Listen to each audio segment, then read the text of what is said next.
નમસ્કાર મિત્રો, સપ્ટેમ્બર માસનું અનાજ તમને અત્યાર સુધી મળ્યું કે કેમ એ કોમેન્ટ બોક્સમાં જણાવતા રહેજો. આપ નવા હો તો ચેનલને સબસ્ક્રાઈબ, લાઇક અને શેર કરજો.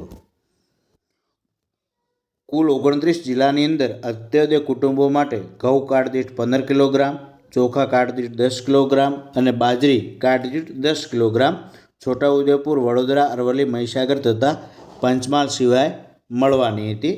અગ્રતા ધરાવતા કુટુંબો માટે ઘઉં વ્યક્તિ દીઠ 2 કિલોગ્રામ, ચોખા વ્યક્તિ દીઠ 1 કિલોગ્રામ, બાજરી વ્યક્તિ દીઠ 2 કિલોગ્રામ છોટાઉદેપુર તથા વડોદરા સિવાય.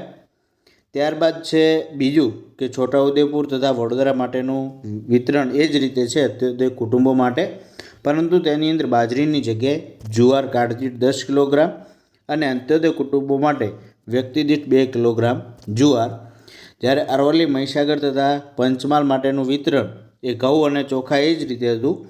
ત્યાં મકાઈ અથવા બાજરી કાર્ડ દીઠ 10 કિલોગ્રામ અંત્યોદય કુટુંબો માટે અને અગ્રતા ધરાવતા કુટુંબો માટે વ્યક્તિ દીઠ 2 કિલોગ્રામ બાજરી. ત્યારબાદ તુવેર દાળ મળવાની હતી NFSA કુટુંબો માટે, ચણા, ખાંડ અને મીઠું. તો તમને આ મળ્યું કે કેમ એ કોમેન્ટ બોક્સમાં જણાવજો. હવે આ બાબતે તમને ના મળ્યું અને ફરિયાદ હોય તો તમે 1800-233-5500 પર ફોન કરી શકો છો અથવા 144 એટલે 144-45 નંબર ઉપર તમે ફોન કરી શકો છો.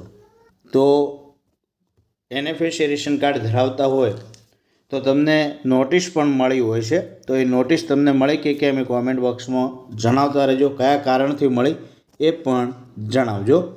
અને તમારે વિડીયોની જરૂર હોય ખુલાસો નોટિસ બાબતનો તો કોમેન્ટ બોક્સમાં જણાવજો. Thank you. આભાર.